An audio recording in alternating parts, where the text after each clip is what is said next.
Bienvenidos a dispositivos de abordaje e intervención comunitaria de las violencias por motivo de género. Mi nombre es María Luján Costa. Bueno, me presento brevemente. Soy licenciada en psicología, egresada de la Universidad de Buenos Aires, donde actualmente me desempeño como docente ya hace más de 10 años en la Cátedra de Introducción a los Estudios de Género, la cual está a cargo de la doctora Débora Tájer. Además, también soy docente en la materia Perspectivas de Género, en la licenciatura en Psicología y Salud, también a cargo de la doctora Deborah Tajer.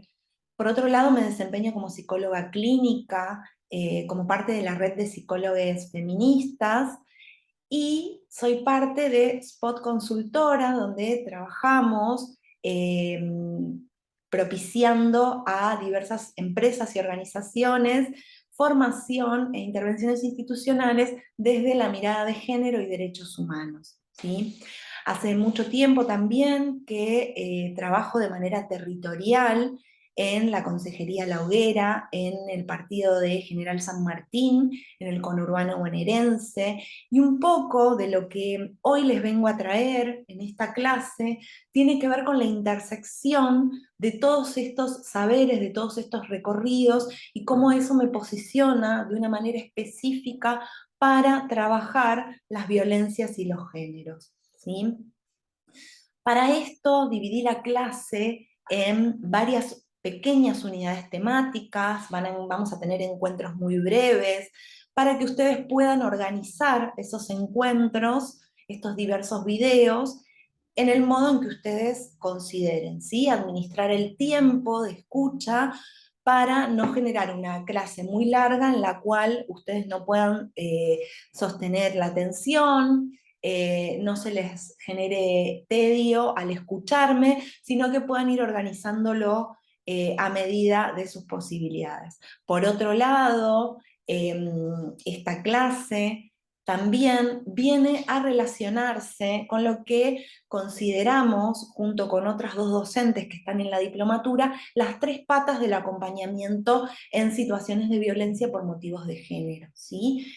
Mi clase va a estar muy relacionada con la clase de la licenciada Lumina Esperanza y la magíster Graciela Rey, ¿sí? Lumina Esperanza va a trabajar los acompañamientos por motivos de género dentro de las instituciones, mientras que Graciela Rey lo va a trabajar desde una mirada psicoanalítica en el consultorio individual, ¿sí? No pensamos el acompañamiento sin alguna de estas tres patas, ¿sí? Las consideramos fundamentales para un acompañamiento exitoso. En primera instancia, lo que les voy a invitar es a realizar un recorrido por lo que considero el marco teórico, ¿sí? de la clase. Aquellos puntos nodales que vamos a utilizar como estructura para pensar el modo de acompañamiento desde lo territorial, ¿sí?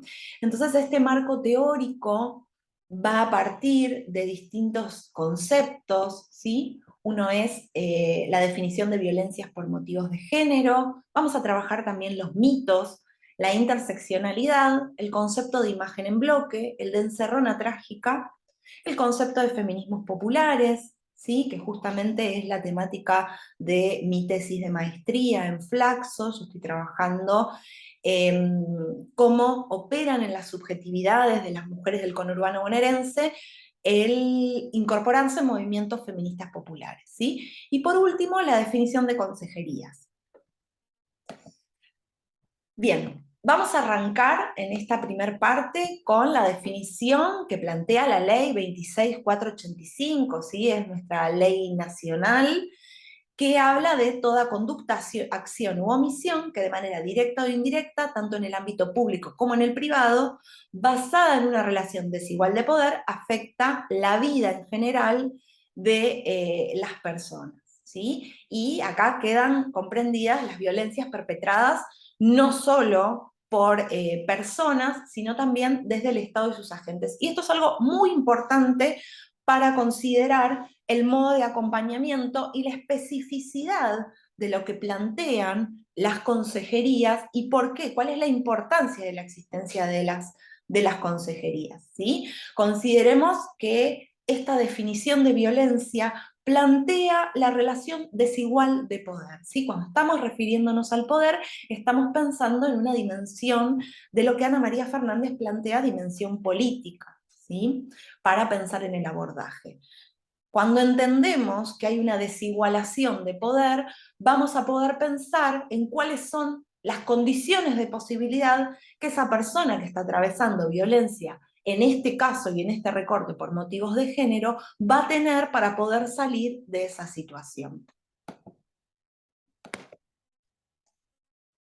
Bien, aguardamos un momentito que se quedó trabado la presentación.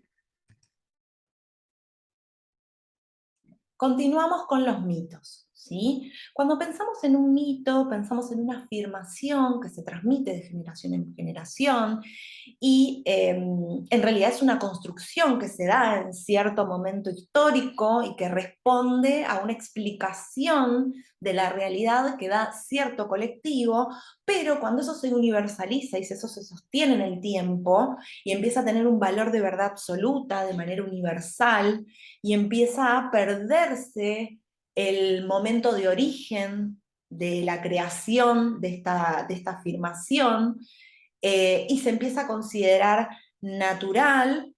Bueno, lo que empieza a aparecer es la lógica del mito, ¿sí? Esto lo tenemos en uno de los capítulos que les presento como bibliografía del libro La mujer de la ilusión de Ana María Fernández, ¿sí? ¿Qué pasa con los mitos? Los mitos, aunque no se transmitan explícitamente, van marcando los sentidos y los rumbos de las vidas de las personas, ¿no?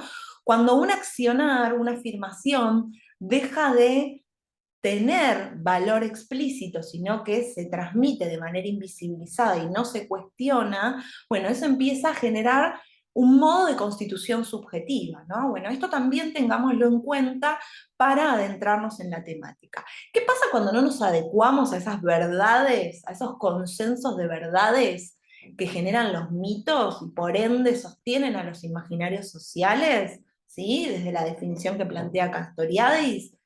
Bueno, lo que pasa con los destinos de quienes no se adecúan a estos mitos tienen que ver con la patologización, la demonización o la invisibilización. Seguimos avanzando.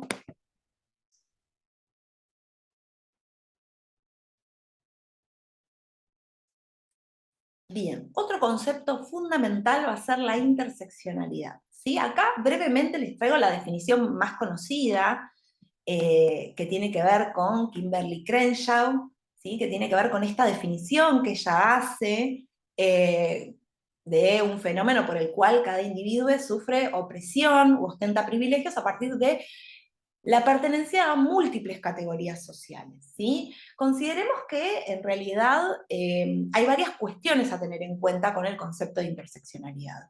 Primero que este concepto de interseccionalidad viene de los movimientos feministas de la negritud, ¿sí? Que son la base de la tercera ola del feminismo, y que plantean esta dualidad que generaba a los movimientos de mujeres negras como oprimidas en el colectivo de las personas afrodescendientes, las personas negras, y por otro lado, oprimidas en el colectivo de mujeres, ¿sí? En el movimiento de personas negras, por ejemplo, en el movimiento de los Panteras Negras, que surge en Estados Unidos, por su condición de mujeres, y en el movimiento de mujeres por su condición de negras, ¿no? Entonces, es importante lo que plantea Kimberly Crenshaw, que tiene que ver con la multiplicidad de características que componen la complejidad de los sujetos, ¿sí? Cuando pensamos en la complejidad de los sujetos, lo que estamos considerando es que hay un montón de características y no podemos escindirnos de todas las características que componen para pensar, en este caso, en este encuentro en particular, en los abordajes de las violencias y los géneros, ¿sí? Linkiemos ahí a lo que vamos a pensar más adelante, que tiene que ver con las políticas públicas. No podemos pensar una sola sujeta que atraviesa las violencias y los géneros, sino que vamos a considerar la multiplicidad que compone justamente la interseccionalidad, ¿no? Todo aquello que compone a esa sujeta lo vamos a tener que tener en cuenta para pensar en los abordajes. Otro concepto fundamental es el concepto de Inés Jerkovich, imagen en bloque, ¿sí? Que plantea un conglomerado de representaciones coaguladas de sentidos que nos dicen, como una imagen mental, cómo deberían ser ciertas cosas. Consideremos que en este texto, que también ustedes tienen como bibliografía sugerida por mí para esta clase, Inés Jerkovich está hablando de cómo son las violaciones, ¿sí? Las violencias sexuales. Pero podemos extender este concepto a la mirada de cómo se considera la imagen en bloque de lo que es la violencia de género, ¿no? Tenemos una imagen en bloque universal que tiene que ver con una violencia física y ciertas características que tiene esa feminidad. Generalmente pensamos en una mujer cisgénero, en una mujer blanca, que tiene una característica que la hace, entre comillas, buena víctima, ¿sí? Les invito a considerar este concepto, a indagar sobre este concepto, ¿sí? Una mujer que se condice con los mitos de la feminidad y que es sujeta de violencia, víctima de violencia. En realidad lo que generan las imágenes en bloque es que cuando algo se sale de lo que consideramos que es, por ejemplo, en este caso, violencia de género, no lo consideramos como tal, ¿sí? Pero volviendo al concepto de interseccionalidad, vamos a ver que hay muchos modos de sufrir violencia de género y hay muchos modos de atravesar esa salida en una posible salida, valga la redundancia. Pensemos en el concepto de encerrona trágica, ¿sí? Este es un concepto clásico de Ulloa que habla de una situación de dos lugares, ¿sí? En donde no hay un tercero de apelación, ¿no? En donde alguien para vivir, trabajar, recuperar su salud, depende de algo, alguien que lo maltrata o lo destrata en algunos lugares, dice Ulloa, ¿no? Y que acá lo que se conlleva es un dolor psíquico. Vamos a ver cómo se constituye más adelante en las siguientes clases las violencias por motivos de género que conllevan en su base este dolor psíquico, ¿no? Y que son sostenidas por los mitos de las feminidades y de las masculinidades, ¿sí? Y hay una encerrona trágica, una encerrona simbólica que hace muy difícil la salida de la situación y muchas idas y vueltas cuando se intenta salir de la situación de violencia.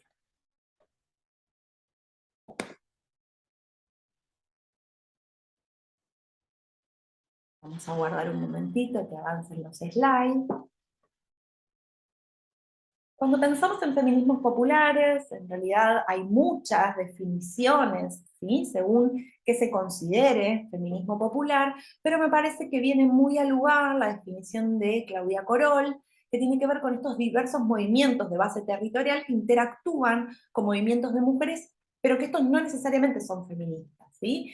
Y que participan en organizaciones populares mixtas, ¿sí? El feminismo popular es muy interesante porque justamente se desprende de la base teórica de lo que tiene que ver con los feminismos, pero no necesariamente se condice con las bases de la primera y segunda ola del feminismo que tienen que ver con la emancipación y las libertades individuales, sino que acá hay una base de una construcción colectiva, de una acción en territorio y puntualmente en la territorialidad de Argentina, los feminismos populares se dan con una constitución muy particular que tiene que ver con nuestro sociohistórico y nuestros avatares sociales e históricos, ¿no? Cuando indagamos dentro de los feminismos populares vamos a ver los movimientos de mujeres feministas, los movimientos de las diversidades de la comunidad LGTB+, que tiene una pata fundamental dentro de los feminismos populares,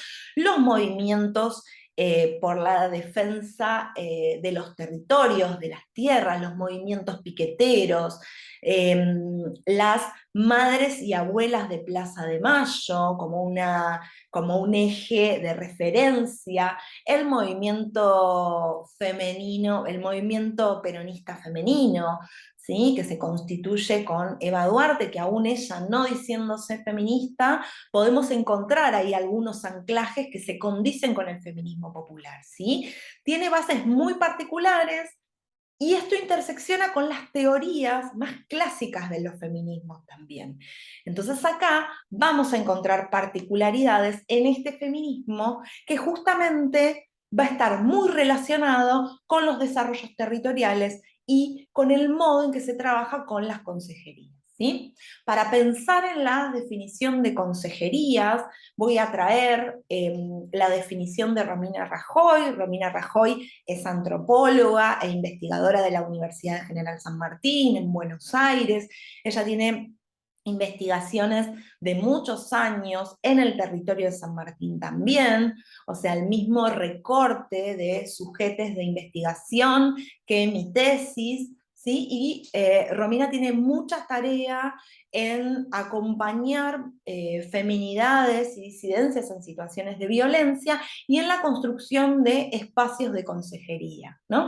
Ella define la consejería en el texto que les podría decir que es el más importante que les dejé para esta clase, ¿sí? Les recomiendo que lo lean, que lo indaguen, que me puedan hacer consultas a raíz de este texto, porque Romina es quien construye la Consejería La Hoguera junto con otras compañeras, que es la consejería en la que yo trabajé durante muchos años en lo territorial, ¿no?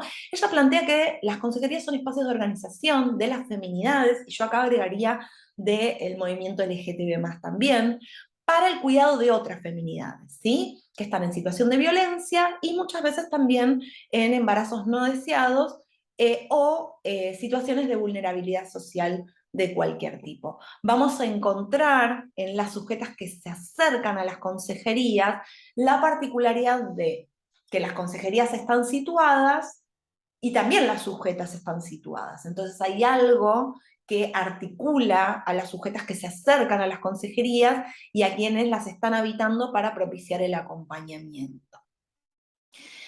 Bien, les invito a leer los textos, les invito a poder pensar estas definiciones. Al principio de la presentación van a encontrar mi correo para poder comunicarse por cualquier duda respecto a estas definiciones, ¿sí? Les invito a indagar en los conceptos, a poder ir y venir con los textos, porque van a ser los marcos teóricos que nos van a acompañar para el resto de las presentaciones, ¿sí? Bien, me despido hasta la próxima clase.